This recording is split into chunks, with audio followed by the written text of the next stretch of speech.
Well, it's a great pleasure to introduce Ryan. Ryan's a new faculty member. In fact, this is his first semester here. He comes to us via Rensselaer Polytechnic Institute, where he received his bachelor and master's degree. He then went on to work for a very prominent architectural firm called Shop in New York City, and had a particular focus on building envelope systems, and then actually got hired by a building envelope system company that was working with Shop because of his expertise in this area, called Front, and was working on some very prominent projects in New York and nationally.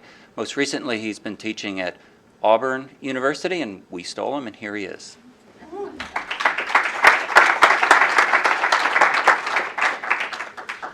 Thank you for the introduction. So yes, I've only been here for a couple months. So this is more or less an olive branch to the CMD to try to get some people to work with me. So essentially, I'm going to kind of talk about a lot of my research. Aside from what Peter has mentioned, a lot of my research actually deals less with kind of building technologies, but more about workflow and process in design, especially how professional firms utilize workflow and processes in order to integrate research into what they do. A lot of times design firms use what we like to call soft research, where it's on a case-by-case basis. They're doing research according to a specific project. And it's very hard to kind of, all that stuff stays pretty insular and doesn't kind of make its way through the different projects. My research is looking at how offices and firms can begin to do hard research, more akin to the sciences, and how to integrate that into the design world. And a lot of that has to do with, in the design world, it's actually pretty easy to figure out because we deal with our time issues are a little easier. Projects usually take, anywhere from, in the architectural scale, 4 to 5, 6, 7 years, so it's pretty easy to kind of scale that.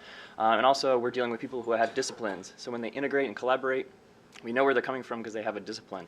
A lot of my research now is how do you translate that to an academic environment? How do you actually teach that to people and students who necessarily don't have really, really quick time schedules, like in a studio environment, and don't necessarily have a discipline, right? Especially for a person coming into a university at a high school, they don't necessarily have a discipline, especially after No Child Left Behind. So perhaps the greatest of all pedagogical fallacies is the notion that a person learns only the particular thing he is studying at the time. Collateral learning in the way of formation of enduring attitudes of likes and dislikes may be and often is more important than the spelling lesson or lesson in geography or history that is learned. And so this is kind of a profile of how I take this research and how I teach it in the studio environment. This is a studio where it was an architecture studio, but we also incorporated graphic designers and journalism students. And so for the foundation first year, this is the first year in architecture studio, we actually were looking at, these are kind of the learning objectives on your left. And the first series of projects is a Rube Goldberg machine, which you guys may be familiar, they're kind of popular now. But we were actually having students do case studies on Rube Goldberg machines. So I'll go through this one real quick, because I know it's a lot of time. But you guys may have seen this one, it's from a Honda commercial, the European Honda. But it's kind of beautifully made, it's very spatial, right? Obviously, the kind of sound effects happen afterwards, right? It's this entire assemblage. And so this is what we showed them the first day of class.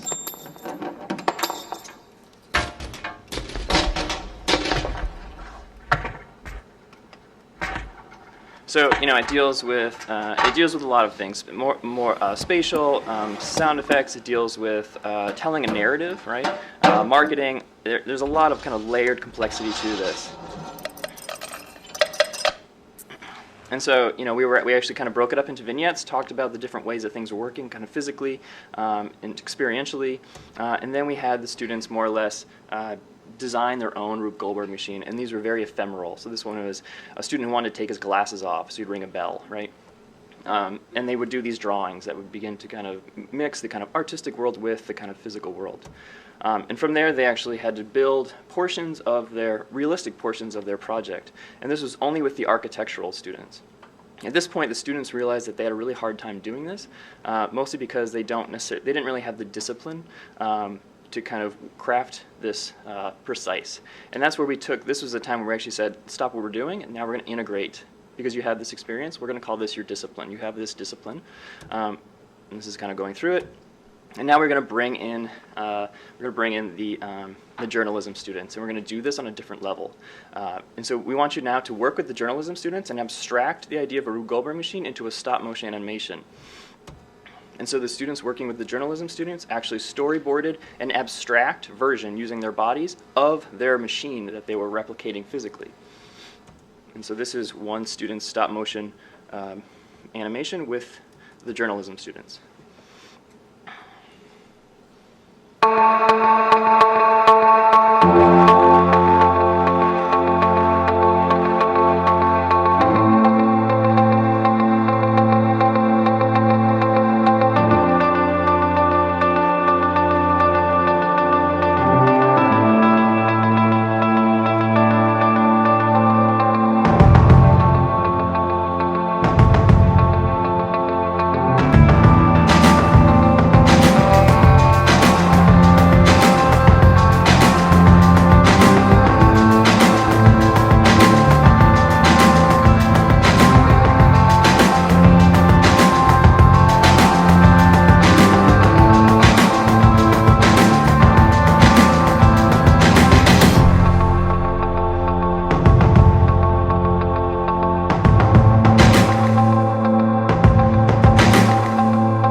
And so they kind of documented the process, talked about it amongst the kind of smaller group between the journalism students and the architecture students, and then they were actually given the third portion of the project where the graphic designers came in, and it was actually integrating now issues of typography and marketing. And so they actually they were given the criteria of typography and then creating a visualization for a kind of music video, but only using abstract typography. Sorry, let me go back here. That's the last video I'll show.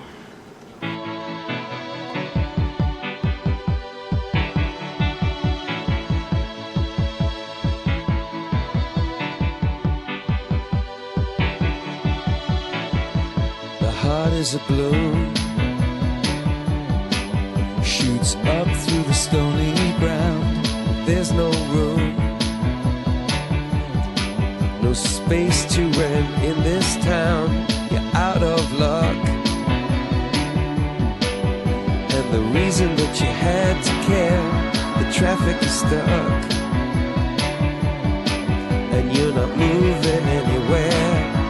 You thought you'd found a friend to take you out of this place, someone you could lend a hand in return for grace. It's a beautiful day. Sky falls, you feel like it's a beautiful day.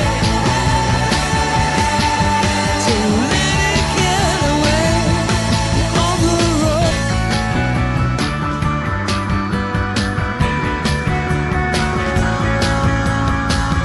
See the world in green and blue. See China right in front of you.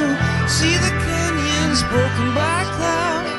See the tuna fleets clearing the sea out. See the bedroom fires at night. See the oil fields at first light. And see the bird with a leaf in her mouth. After the flood, all the colors came out.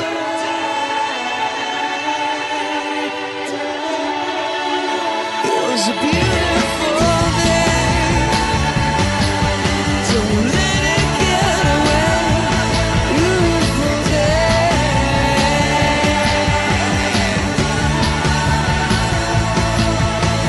Touch me, take me to that other place. Release me. I know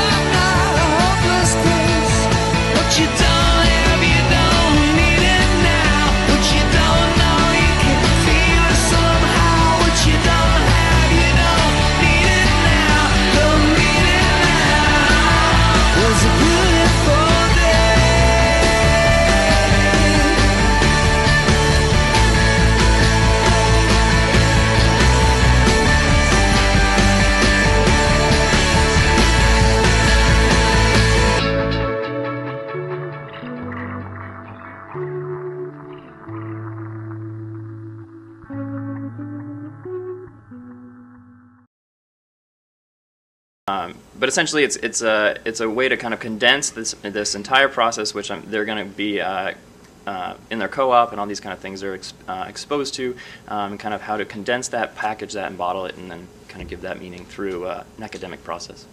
Thanks.